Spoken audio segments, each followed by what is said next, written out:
Like, I was unclear on that. It's an from Sunday onwards, I think. Yeah, Okay, 29 is Sunday. yes, sir. Yeah, 29 is Sunday. So Sunday to 2nd, it will be a break for the Janmashtami. Okay, sir. Yeah. Okay. Thank you very much. Okay. Yeah. Very good morning to dear all. Hope all of you are well and healthy. And yesterday we have discussed a lots of things, and we have already covered the things related to the module third. So I will just continue and I will just reconnect to what we have discussed. So just give me a minute. Okay.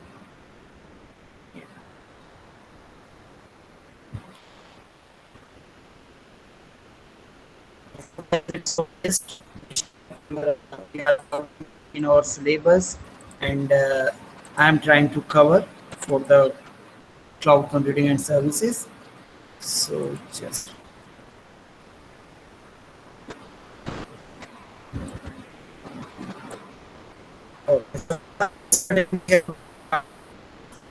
the AWS global infrastructure. So now everyone is comfortable with global infrastructure of the AWS.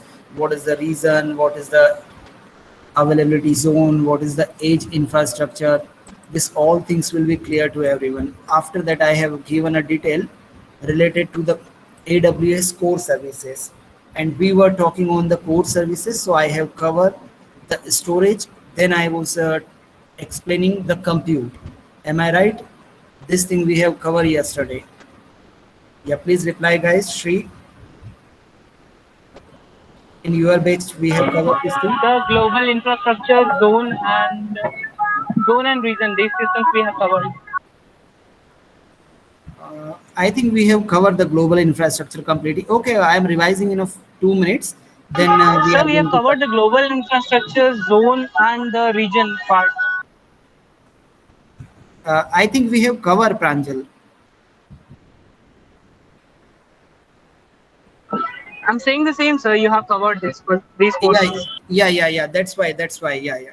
Okay, so we are just going to start the discussion on the services. Okay, so I was trying to explain the core services, and it's just a part of module third. So just give me a minute. We are going to start this. Yeah, so guys, in the storage, if we are talking about the core services, so the storage, compute, network, and security. So we always consider the three are the core. First is compute, second is storage, and third is network. So in the storage, yesterday I have explained the S3, then I have explained the elastic file system, then I have explained the Glacier. So I think everyone will be comfortable with this storage. Just I'm coming on that point.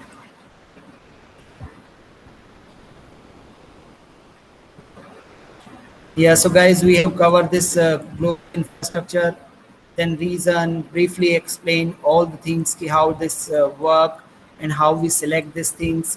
And practically when we will come on that point, so I will show you why we are selecting this reason, why we are selecting this availability zone. So everyone will be comfortable. Data center, I have explained what is the mean of availability zone. So in that availability zone, we generally consider a physical data center, and in that physical data center we have a huge infrastructure, or every cloud have a huge infrastructure like the 50,000 to 80,000 physical server, high capacity of storage, network resources. So this all things are the part of global infrastructure. Why we are using the global infrastructure concept? So to manage the elasticity and scalability, to manage the fault tolerance, to manage the high availability into the cloud applications. So that's why we generally use the global infrastructure. These are the key point. I have also explained one interesting concept that we call the regional edge cache. So what is the mean of the regional edge cache? So those edges or those availability centers which are relocated, or which are located into a region, they are connected to direct fiber channels, and primary chain with the primary channels, and they have their edge cache memory functions is available with the AWS. So this all things or keywords was related to the global infrastructure. Now I have also started the concept AWS service and service categories. So guys, in the AWS service and service category, I was explaining or I was covering, yeah, this is the list of services. So we are trying to cover compute, storage, networking. So these three are the core. On the basis of this core, we are going to discuss security, we are going to discuss database, we are going to discuss the management and cost. So in this three core, I was also explaining the subcategories. So yesterday I have started the things with the storage. So if I am revising what is the mean of the storage, so this was the Amazon simple storage service S3. So it generally provide a bucket.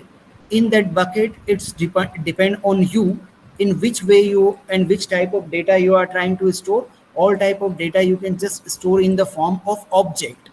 So that we call the S3 bucket, or we will create practically the S3 bucket, and we will store, we will download, upload the data into the S3. So it will be one practical. So I think everyone will be comfortable with the S3. After this S3, I was explaining the EBS, that we call the elastic block storage. So guys, in this elastic block storage, we have just wait. Yeah, in this elastic block storage, we have we generally prepare the blocks, or the blocks which we were discussing in the S3. We can just create the elastic blocks. So suppose for the example of elastic, I have created a 10 GB elastic block, and I want to store more in this, and my application is generating regularly the metadata. So in the running state, the size of this block can be increased or decreased on the requirement of the storage. So the AWS will only charge how much I am storing in my elastic block. So they will just charge. Suppose they are charging the 100 rupees for 10 GB, or I'm only using the 5 GB. So they will just charge me 50 rupees. They will just release the resources for the 50%. So that is the concept of elastic block storage, and we generally store data into the block. After that, I have also covered the elastic file system. So anyone from your batch who can tell me why I use the elastic file system? Yeah, yesterday I have explained the EFS. Why we use the EFS? Shri, any idea? Kalab? Pranjal?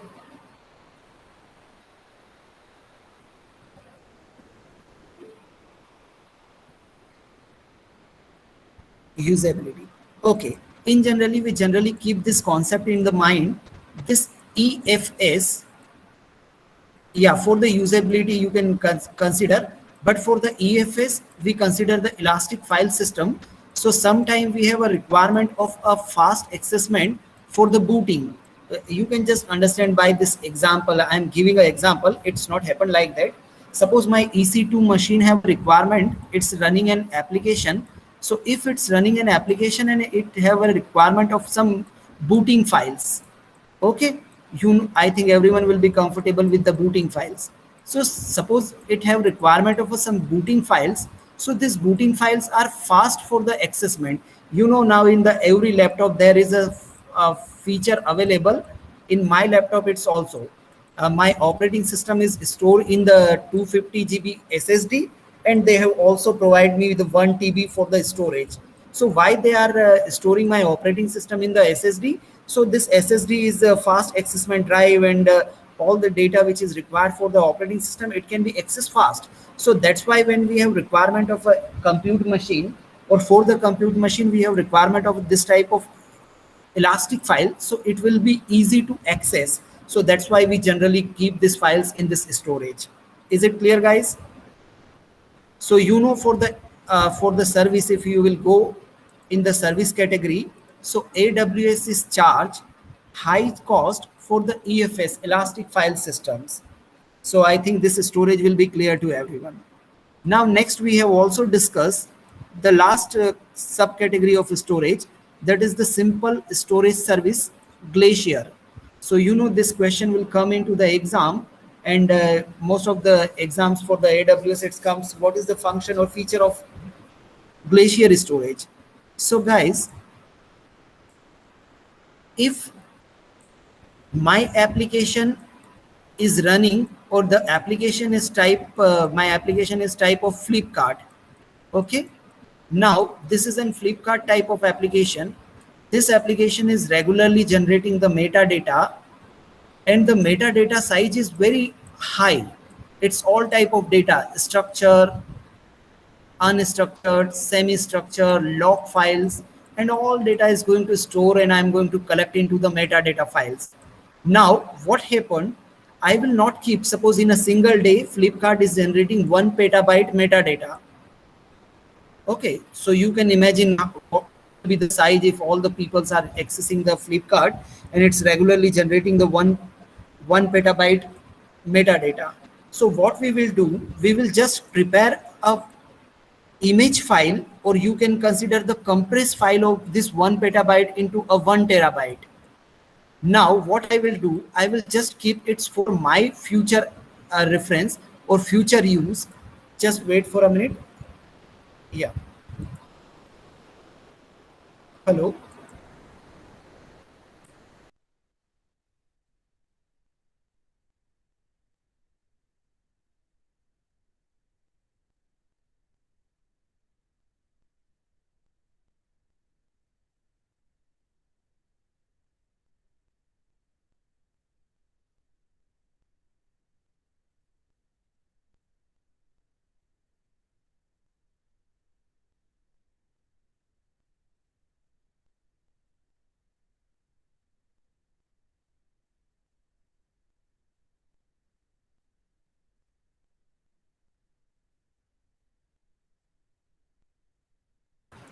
Yeah, sorry guys.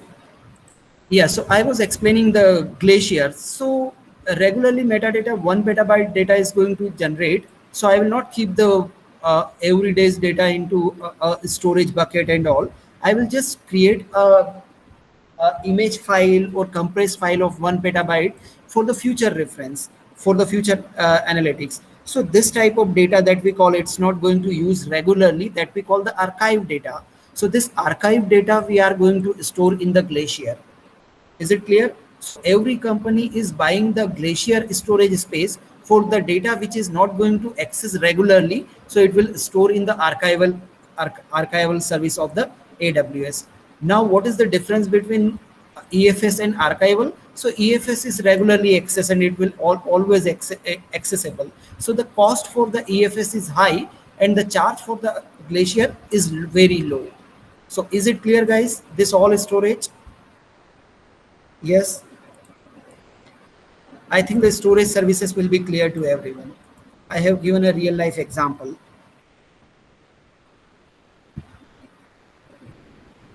Yeah. Okay. Now let's continue on the next service, that was the compute.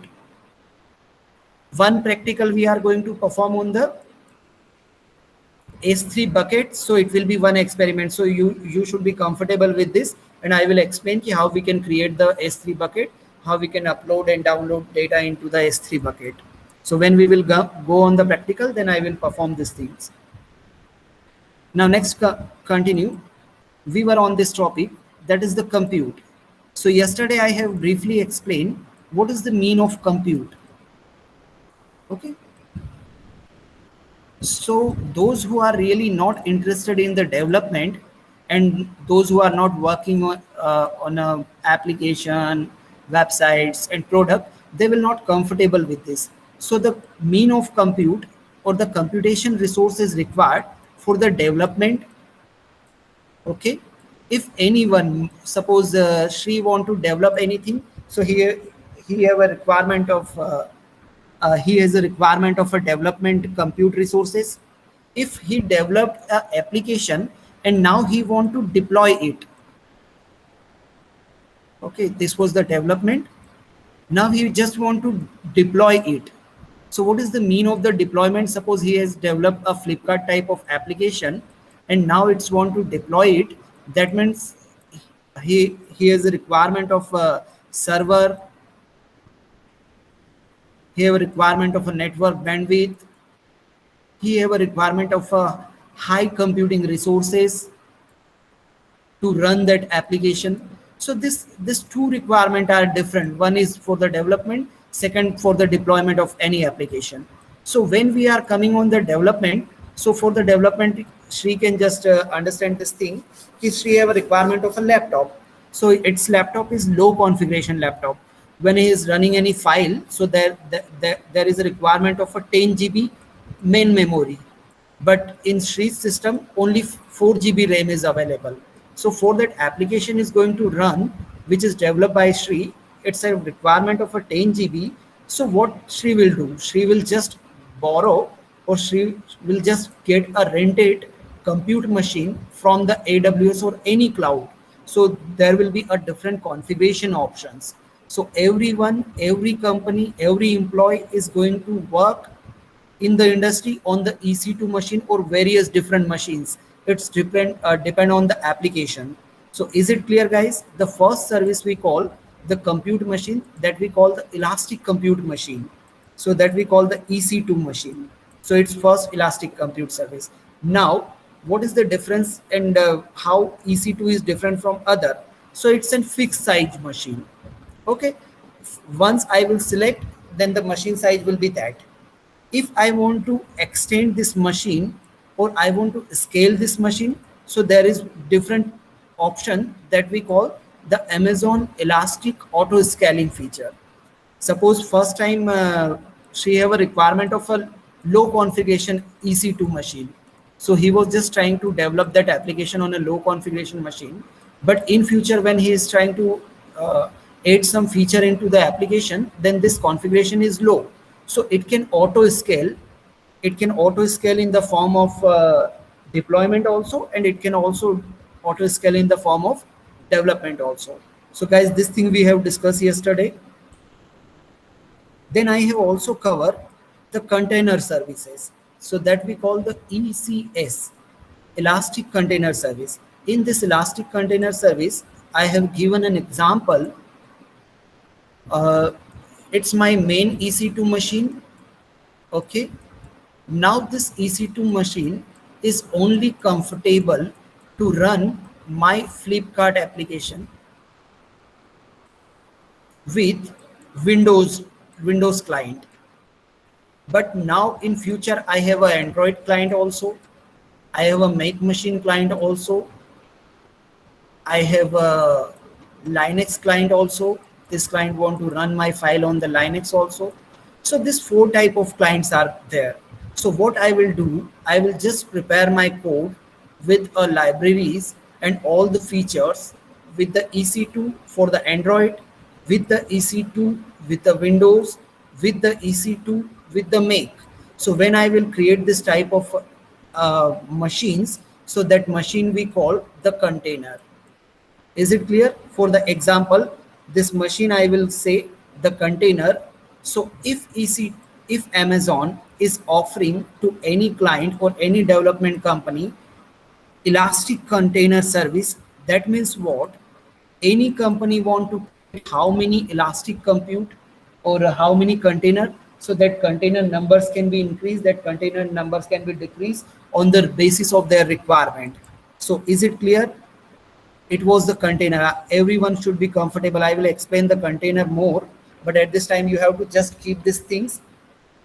One machine which have a different operating system, which have a different libraries for the application, which have dependencies for that application. So this all dependencies, libraries and operating system, we are combining in a small machine. So that machine we call the container. So when the requirement of container is coming into the application, so it can be elastic requirement. So that we call the elastic container service. Sometime we keep the registry of this container. What is the mean of the registry of this container? So EC, there is one service, Amazon EC2 container registry. So guys, in this container registry, we have all the files related to that container. So this file we are storing somewhere. So that files we call the register or registry file. So they are offering, if any company have a more than 100 containers features, for a different application they have a different containers, so they will not create a lots of time this container. They will just keep their containers in a registry, and when it's required they can just copy and they can just deploy. Is it clear, guys? Con- yeah, yesterday I have briefly explained this all. So ECS and EC2 container registry. So registry meaning should be clear to everyone. Now I am also covering or connecting this to ECS and container registry with the latest service that we call the Amazon Elastic Kubernetes Services. What is the mean of this EKS? So guys, if you are really interested and want to do something into the cloud, then latest this type of certifications are available into the market. So you will understand what is the importance of this. Kubernetes certification, Kubernetes certified application developer. That means if you will complete this course, then you should be comfortable in the cloud, but you should be a developer with the Kubernetes. So what is the mean of this Kubernetes? It's an orchestrator, or it's a feature of the AWS, and every cloud is going to work on the Kubernetes. So by this Kubernetes, you have to just understand this thing, what is the exact concept behind this.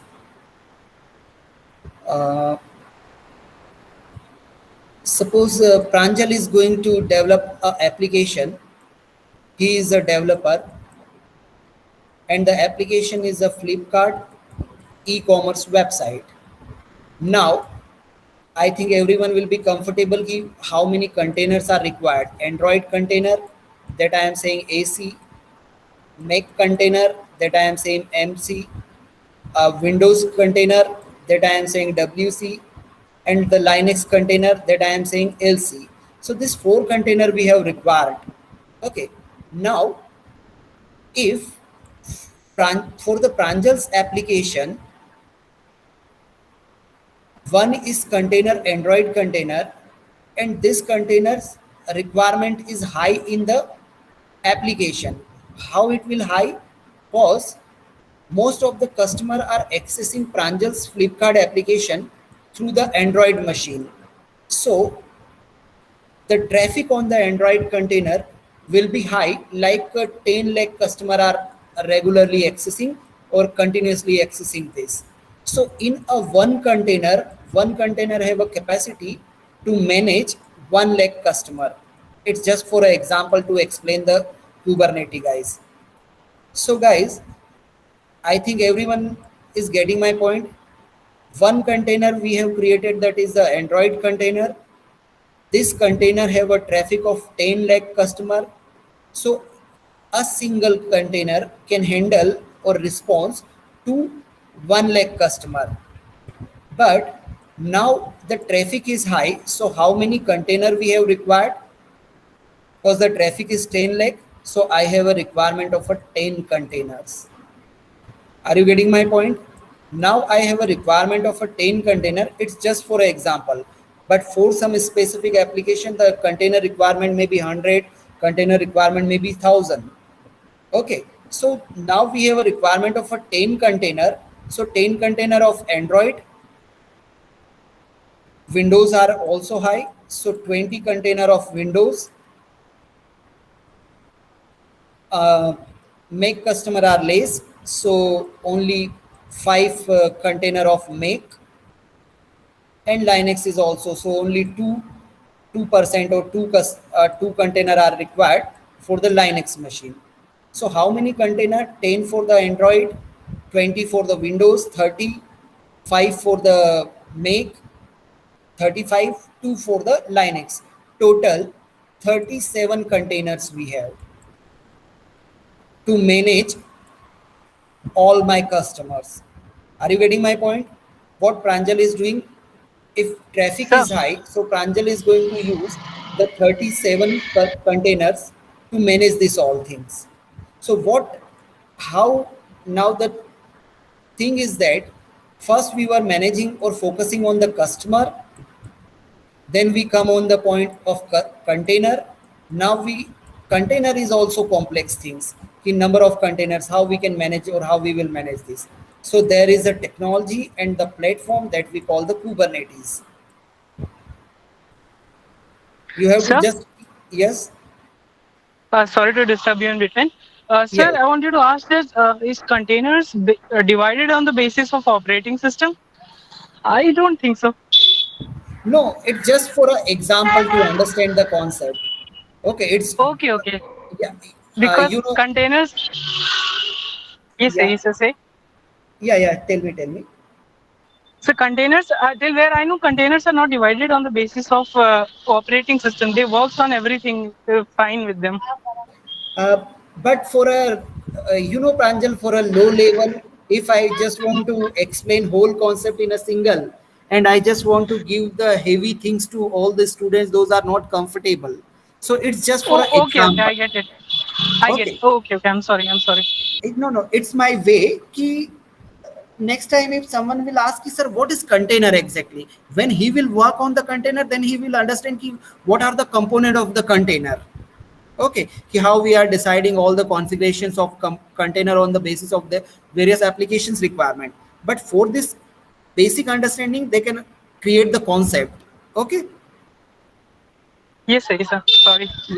I think it will be easy for everyone ki what is the container. So when we are, I'm not saying only for the Android, it's for specific applications.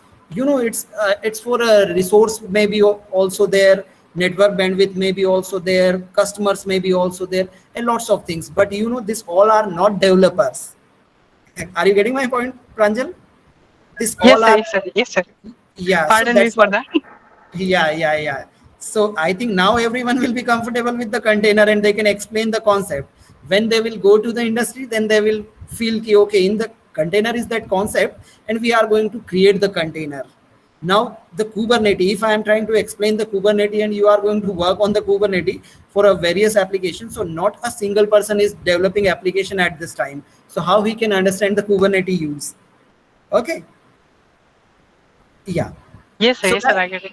yeah, so guys, I think when I just want to manage multiple containers, and I'm not giving the detail of Docker also, you have to just keep this thing in your mind ki when we want to manage the multiple containers, so we have a framework or we have a concept technology that we call the Kubernetes. Is it clear, guys? So in case there will be any size here, my container numbers are going to increase or it's elastic. At this time, I have only 37 containers. Or in future, this container requirements, suppose Android traffic is going to high. So the container, I have to create more container. Suppose I am going to create the 15 container. So my application should not down to create the 15 container. Application will work regularly and I will just use the container registry. I will create new container and I will add those container through the Kubernetes to my application. So my application downtime will be minimum. Okay, or it will be not, my application will not down. So when I want to elastic my container, so we are just going to come on the service that we call the elastic Kubernetes services. Is it clear, guys? At this time, you have to just keep the concept of container. Container is, yeah, one definition I just want to give you. Then it will clear to everyone.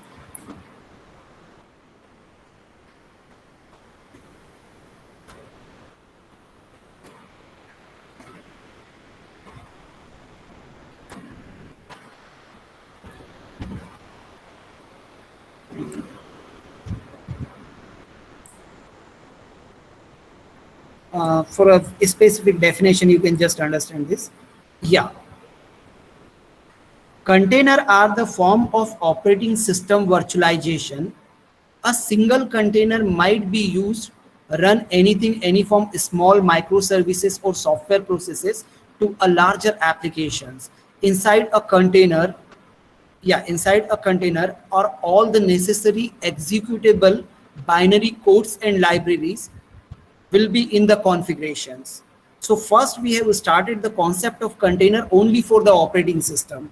but now we are keeping the operating system and all the codes related to that. So that is it clear?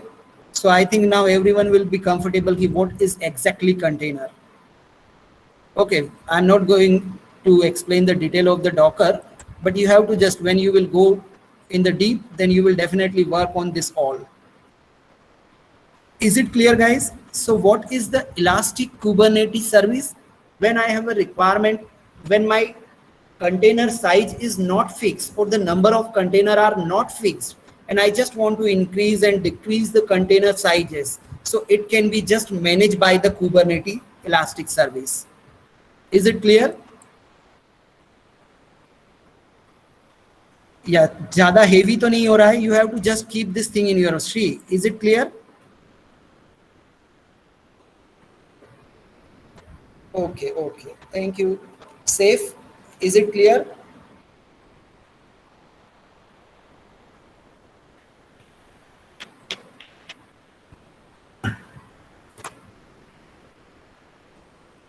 Okay, now let's come on the next service. So guys, I have covered EC2, auto scaling, ECS, EC2 container registry, Elastic Kubernetes Services, EKS. Now we are talking on the main service, and you know, in the starting, you will use the EC2, then you will use the Beans stack, and then you will use the Lambda. So everyone is going to ask, if you are going to face the interview, so what is the use of Beans stack, Elastic Beans stack, what is the use of the Lambda? So please understand what is the relation of EC2 and Beans stack and Lambda. So just give me a minute. We are going to discuss AWS, Elastic, Beans stack, and then we are going to discuss on the Lambda. So let's start the Elastic Beans stack.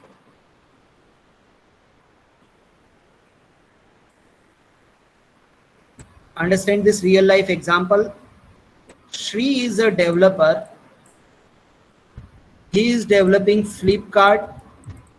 Imagine he is developing a Flipkart type of e-commerce application. Okay, e-commerce application.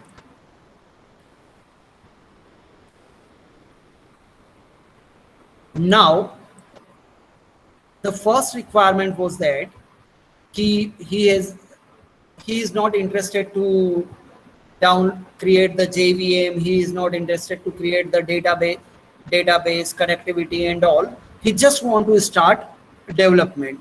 So what he is doing, a lots of Java development EC2 or predefined EC2 are available in the AWS.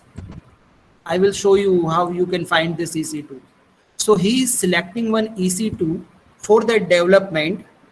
Okay. Now, after the development, he also want to deploy this application. He has a completed application. Now he want to deploy this application.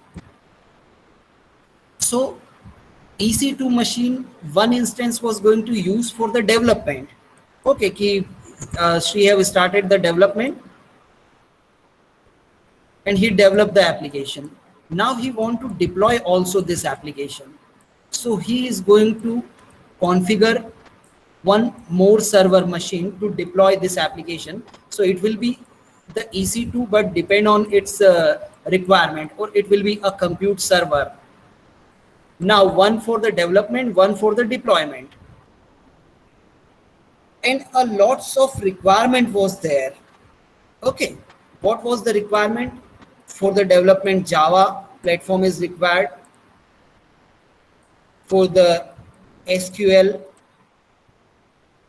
for the structured data, there was a requirement of SQL. For the graphical interface, there was a GUI files required. And lots of libraries are required. And lots of directories are required. Okay, so these all things are required for the development and the deployment of this application. So if we are using this bunch for the development to deployment and all type of things, so it's just pre-structured and offered by a service that we call the AWS Elastic Bin Stake. So through this Elastic Bin Stake, you can just start your development till deployment, and all the files, libraries and features, directory, anything you are expecting for your running application, it will just offered in that package by the Elastic Bin Stake. Is it clear? But when you will start your development, so they will charge from this point you have started your development. And the difference between Lambda and the bin stake is that if you have started the development but your application is not running, so they will not charge. When your application will be tested and your application will access the server, your application will be deployed, so that time they are going to charge. For the development and non-running condition, they are not going to charge. So this is the difference between the bin stake and Lambda. Is it clear to everyone? If you are trying to deploy your application in this way, but you are just started the development, you are testing your applications, but when your application is not running, so they will not charge anything in the Lambda, but they are charged if you are performing the things in DevOps and all, so they will charge for the bin stake. But in the Lambda, when your application will run, that time they will charge. So guys, I think everyone will be comfortable with this all compute services. Yes, anyone have any doubt?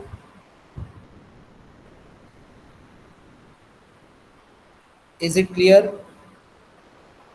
So when you will work in the industry, that time you will use all this type of services. It's depend on your application development. EC2 you can select, auto scaling you can select, ECS you can select, container repository, bin stack you can select, Lambda you can select. I just want to give one more definition or brief definition about this. Just wait.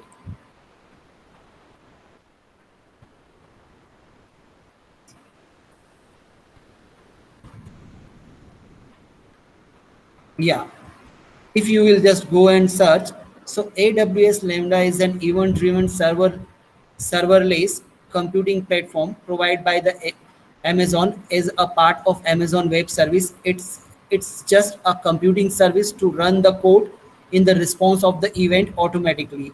That means if your code is going to deploy and your customers are going to access, that time they will charge. If you are testing and anything you are doing with your code and all, so they will not charge for this. Is it clear?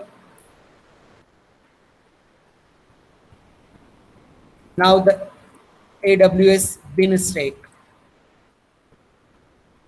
AWS bin stake is an orchestrated service which offer the Amazon Web Service for the deploying application which is orchestrated with the AWS services. So everything you are going to use to deploy your application, it will be the part of this.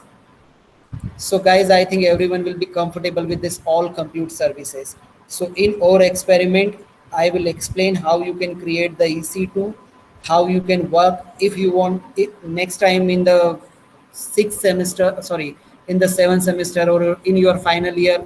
If you will develop any project, so you have to use the EC2, you have to use the Elastic Bin Stake, and you can use the Lambda also. So most preferably is Lambda when you just want to show your application which you have developed on the cloud to your faculties. So the Lambda is the best option. Yes, anyone have any doubt? Kalab, Safe, Alzar, Arzan, is it clear? Shri?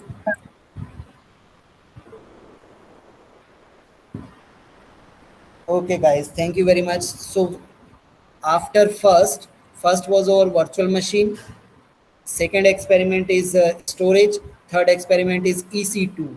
So we will perform this third experiment also. Now let's come on the next service.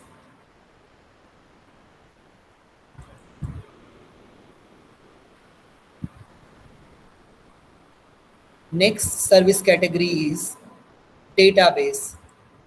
When I was explaining the storage, so that time I was not saying anything about the types of data.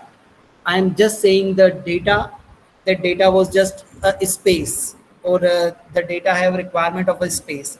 But now when we have a requirement of a specific data, suppose structure, unstructured, semi-structure, so we have a database services. You know this database services, you have to not install, you have to not create any database in your system, you have to not install any database servers and all. Those servers will be located on the AWS cloud. You have to just upload and you have to just create your data on those server, and those server will just reply to your customers. You have to just connect those servers where you have implemented the database connectivity. So at this time what we are doing, just understand this example. Suppose Shri will not agree with his name all the time, so I am going to select one more person. Shri will say कि always you are going to use my name. Yeah, I am using the name Kala. Okay, so you can just imagine or understand this example. Kala is trying to develop its own website. Okay. Now, for its website, he is trying to work on the front end. Okay, he is trying to work on the front end. So in the front end, he is going to use one EC2 machine. Okay, he is going to one kind of EC2 machine.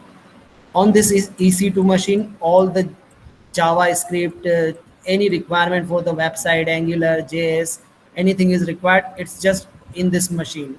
So he is going to start its code. Now for the backend, on this EC2 machine, you know, Collab have also required a backend database. Backend is what? Database. That database will be the structured data or relational data, you know, in the table form, structured data. So the backend of this website will be structured relational database. Now this relational database, when he want to create this database, so on this EC2 machine, he will definitely create the database, he will install database server. Okay, he will install Oracle, he will install the SQL to create this backend. When he will create this backend, so he developed the front end on the EC2, but he is not interested to develop this backend. So what he will do, he will just, this all services he is already using, but for the backend, he is going to select the different kind of database service from the AWS. That means he is not going to create any server. The server will be available already on the AWS, and he is just going to enter its data. So that is the mean of the database service. Is it clear, guys? So now what is the difference between storage and database? It should be clear to everyone. Now, which type of database subcategories are provided by AWS? So the first, Amazon relational database service. So when the requirement of the SQL structured relational database, tables and all and structured data, then the people are going to use AWS relational database services. Second, Aura. This is one more service when the accessment of data is a specific. Okay, what is the mean of the database? Data accessment is specific. Here he can create the relational database, but that type of database is specified for the specific people. So for the security purpose, there is one more service that we call the Amazon Aura. Next, Amazon Redshift. So just wait, I'm giving the definition of Amazon Redshift, so it will be clear to everyone.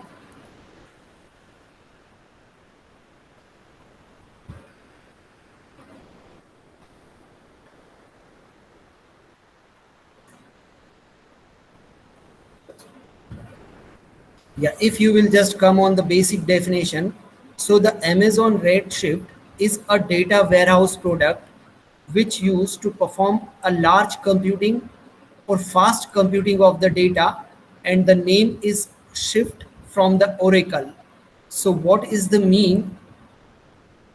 1 GB backend data will be created or can be managed by this tool. Okay. By the relational database and the Aura, a specific user, a specific security, and the structured data can be managed. But sometimes we have a requirement of a large scale data storage for the computing power, or a fast computing should be processed. You know, on a 1 petabyte of data, the computations for the 1,000 of customers should be processed. So it will not possible through this relational database, and it will not possible with the Aura. So Redshift is in warehousing processing of the data. So you know the metadata which is generated by all the e-commerce website. So it's going to store in the Amazon Redshift, and always some companies which are accessing this data for a fast accessment, so they are going to store their data and warehousing and the fast computation it's going to provide by the Amazon Redshift. Is it clear, guys? Now we are coming on the DynamoDB. Dynamically access the data. Yeah, by the definition this will be clear to everyone. Amazon DynamoDB is fully managed property non-SQL or no SQL database for on the basis of key and value. So I'm not going in that much detail. You have to just keep this thing. Okay, the basics should be clear.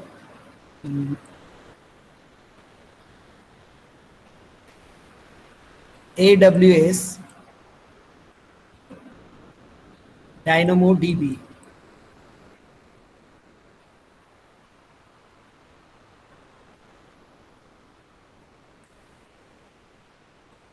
Now you can just understand what is the use of this DynamoDB.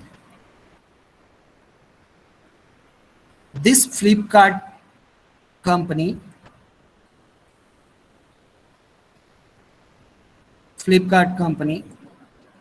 have a large scale data which is stored for an Indian database. Those customers who are belongs to India, they are storing their data into the Indian database. Those customers who are belongs to China, they are storing in the Chinese database availability zone. For the US client, they are storing their data in a different database. Now, if any client from the UK want to access the data of India, if the customer or the client of India is going to access the data of Indian data center, then it will be easy to retrieve through the Redshift, through the cloud computing process. But in case some client from the UK who is trying to access the data of the Indian server, which is located in this place, so he is not aware that this data is stored in Indian server. Are you getting my point? Suppose for a better real life example, you can understand. Kalab is searching one history of Indian. You can just imagine for a real life example. Yeah, Kalab is searching something for the Taj Mahal. Okay, so this Taj Mahal and all the details related to Taj is stored in Indian data center. But this request is going to Flipkart or this type of company server. So now how this server will redirect to this request to Indian server? If they will just search this request to UK, then they will not find that file in the UK data center. If they will search this file into China, then they will not find this file here. So what this DynamoDB is providing the facility, they are storing the data on the basis of key and value pair. Okay, so this is the concept. When you will understand the Hadoop, then when you will understand the big data, so those students are from the big data, they can easily understand the key and value pair. So the key will be India and the value is Taj Mahal. So if this both key and values are going to match at this point, so they will directly redirect to the Indian data center. Are you getting my point? They will not redirect to China, they will not redirect to UK. They will directly, if key is going to match with the India, then they will send the request to India data center for the fast accessment. Is it clear, guys? So, sir, for accessing the database of a particular country, that means the key will be the access. Key will be the point through which they will define that to which country this data server belongs. No, Pranjal, it's just for Yes, a sir. example. Companies plan their things like this. If please understand, if you can just understand this thing by banking example. Suppose bank have three types of account: one saving, one current, and one regular. Okay, so now I always keep the data of saving account in a different data center. Now if any key in the account number is it's going to start with a specific key, so for the saving account they are creating different account number. For a current account they are creating different account. So any request is coming from the for the saving account, so they will not search the database into the current account. Are you getting my point? Yes, sir. They will just search directly the key, using this key for a better. ये हम लोगों के लिए नहीं है कि यार मुझे करंट अकाउंट को आइडेंटिफाई करना है तो अलग नंबर होगा, सेविंग अकाउंट को आइडेंटिफाई करना है तो अलग. They have started these things from the ground state कि why they are separating this type of accounts to manage their database. You know the concept of primary key, foreign key, and it was just a key Yes, sir. Yes, sir. for the table. But now we are not Okay. talking on only about the table, we are talking about a large scale data. Okay, there will be a container, there will be a large files. So how you will search those files? So it's also my way to explain by this example. Okay, I only knew the thing that key is the only way. Like for a particular key, it is acting like a single row which has many columns. So from a particular key, we can access many things. Yeah, So I thought it will be a deciding factor like that. yeah, so what was the key? That time we were using the primary key and foreign key. So if we are if we have a specific key, so how many values there, those values we can just pick. Suppose a student is my primary key, and in students I have 70 students. So if I want to pick any student, then I can directly redirect to student. I will not search in the enrollment number, I will not search into the address. So what is the mean to redirect the key? To reduce the search. Okay, so when we are talking on the global level or large scale database, big data, so there is a concept and a lots of tools are available into the Hadoop. If you will go on the big data management, that is called cluster, Hadoop, and the Spark, Yarn. This all type of tools are giving the facility to create the data in that way. अभी हम लोगों ने क्या किया? Okay, sir. Okay. अभी हम लोगों ने रिलेशनल डेटाबेस बनाना सीखा. अब relational database is only relational database, suppose 1 lakh customers, 1 lakh rows है, so you can imagine how much time it will take to process. So that's why we are not using the relational database. In the 1 lakh rows are available for the data, so we are going to use a different accessment method. Is it clear? Yes, sir. It is clear. Yeah, I think everyone will be comfortable. Those who want to understand this concept service, if you want to work and you want to access the Amazon DynamoDB, so you have to go into the big data, then you have to come on the point of Hadoop and clusters. So that are the database. In my understanding, what I consider always, ki our big data management, we have a backend. So one backend, we know the structure and it can manage by the SQL. It can manage by the Oracle. Another type of data is an unstructured, semi-structured. This type of data we call the big data, and we are going to manage this data by the backend system that we call the Hadoop. So when we want to implement this type of things, then we can come on these points. So that time we will use this service.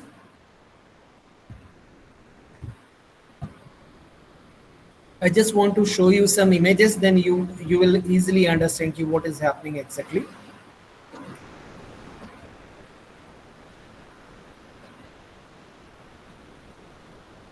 Yeah.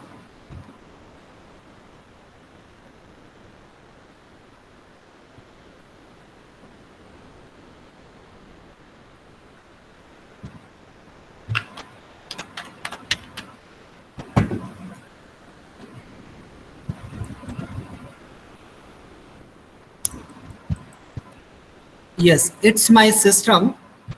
Okay. Players, I always try to explain this thing with this diagram.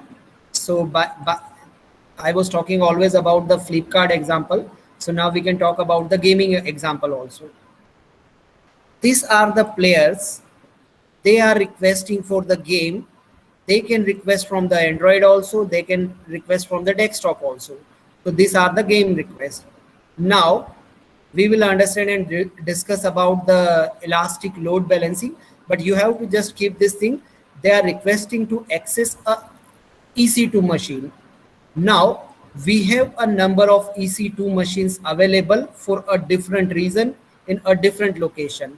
We have a cache is also available that we call the H cache. Now this all H cache, this is one reason, this is one availability zone, this is one availability zone. This belongs to one reason, this belongs to one reason. Now these both reasons are accessing some pre-data from the SQS, but they are regularly generating a large scale dynamic data, so that data will be stored here. Now everyone from this region who are requesting for the data, so they can access here, they can access here. So which data is going to belongs to which region, it's going to manage by the DynamoDB. Is it clear? So that's why I was explaining, every data which is coming from the region, yeah, you can understand it's in region 1, it's in region 2. So what will be the key? So the key will be like this, key R1. So now my Dynamo database, any file is coming with this key, so they will comfortable key this data is coming from the region 1. Okay, so they will store, and this key will just separated at the ground level also. So number of keys will come, number of primary key, number of foreign key, the concept. Not a single primary key can handle all the database, not a single foreign key can handle. Number of keys will be there. So this key tables will be managed by this SQS service. I'm not going at this level SQS service, but you have to just keep these things. This thing is going to manage in this way. So is it clear? So it will not for a backend database, it will large scale database. Okay. Is it clear, Pranjal? Yes, sir, it is clear now. Yeah, okay. Yeah, so guys, I think everyone will be comfortable with this all type of data service. In a single line, it's in relational, it's in secure and specific class accessment, it's in warehouse or fast compute accessment, it's in dynamic accessment on the basis of key and value pair. This is also a cloud computing processes or compute process, but it have a different mechanism. Okay. So this was the database services. I think everyone will be comfortable. Now let's come. So guys, I think it's sufficient for today because I have already taken 5 hours from the morning. So is it sufficient for today? If I am revising what we have discussed today, so we have discussed the database services. So all the database service should be clear to everyone. Question will come, why we are using the Aura, why we are using the Redshift. So these are the services. We have discussed on the compute. So all the compute services, all the storage services. Now in the next session, I will finish or I will end networking. So how they are offering the networking. So, compute will be comfortable and storage will be comfortable. But आप लोगों में or no one student is accessing the virtual private cloud, no one accessing the CloudFront and VPN. I think someone will be comfortable in the VPN. So anyone can tell me what do you understand by the VPN? Like, sir, having our own virtual private network in which we can access, like for example, our college has a particular IP address in which they access their own networking. In the very same way, we can create our own by using Windows Server 2012 or 2016. We can create our own networking system. Okay, just wait. Maharana, can you explain the VPN with any example where you are accessing the VPN.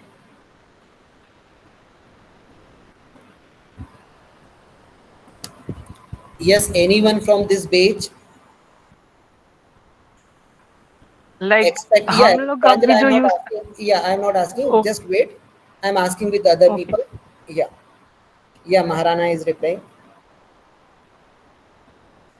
Okay, very nice, Maharana. Very nice. What about other guys?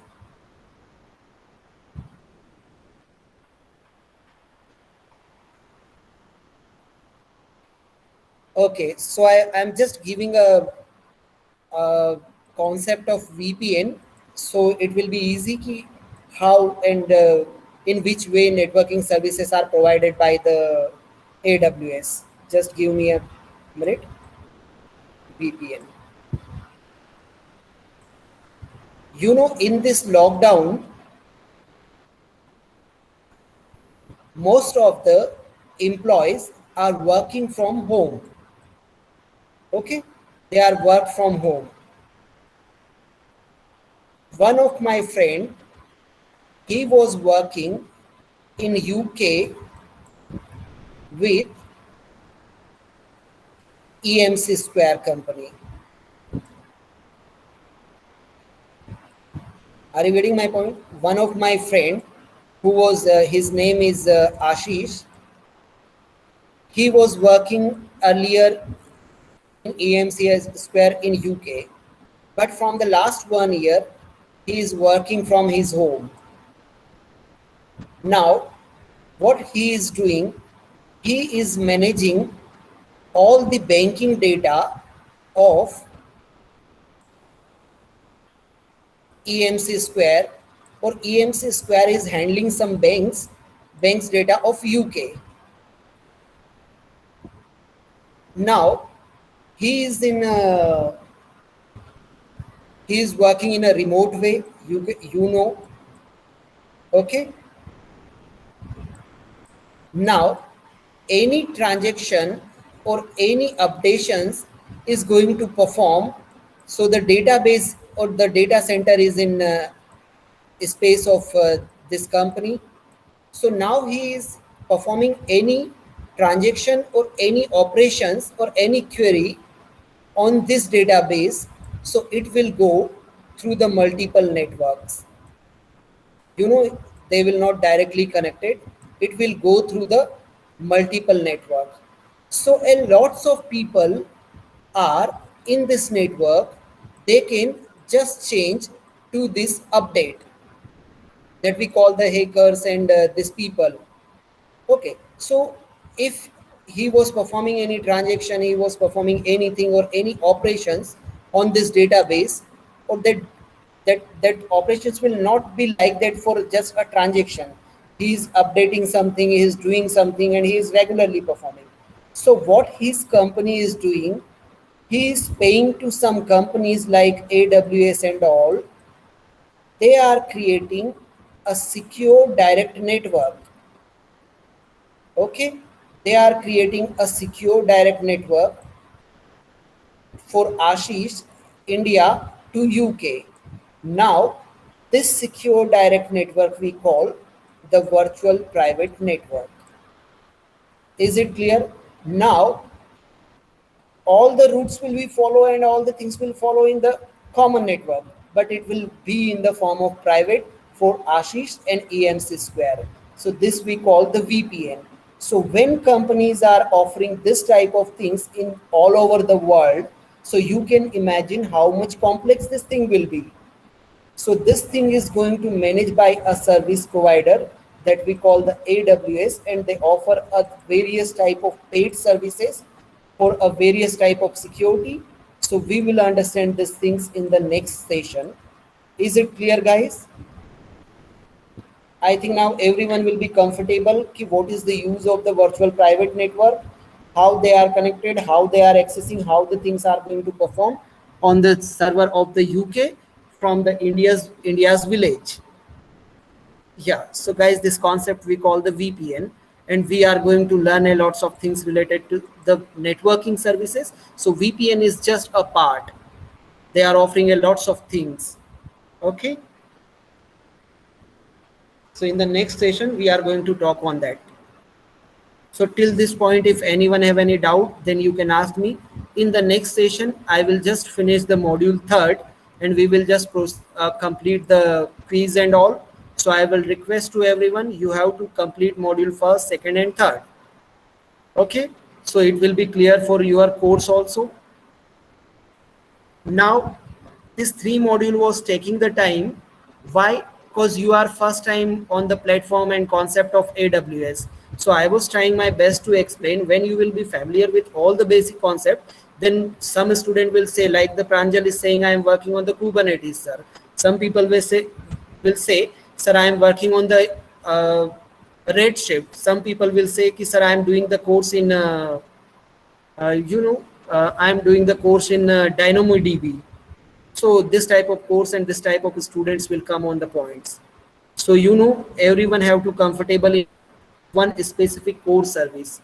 Suppose I am a master in the compute, I am master in the network, I am master in the storage. So you can select your area. Is it clear?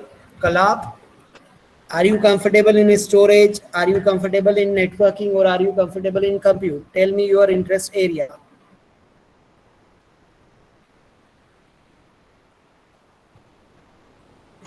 Yeah, I am asking with Kalab because Kalab is attending every lecture. Yeah, Shri, tell me your interest area. Sir, I am interested in the database, then storage. I am interested in the networking. Everyone have to mention, then I will assign the task. Database, compute, storage, and network. Out of this 4, everyone have to mention their interest. Yeah, Pranjal, you can also. Kalab is saying the storage. Very nice. What you said is true. I'm currently working with Kubernetes. Okay, I'm just giving the example.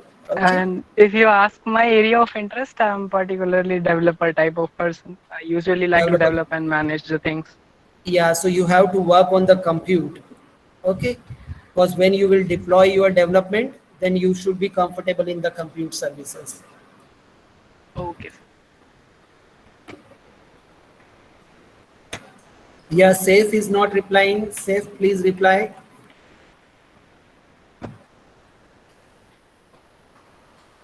Guys, some universities are offering the BTech in cloud computing. So you can imagine how much things are.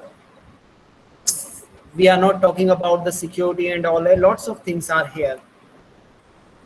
Yeah, very nicely. I'm asking with the Safe. Alzar, Arjun, Darshan.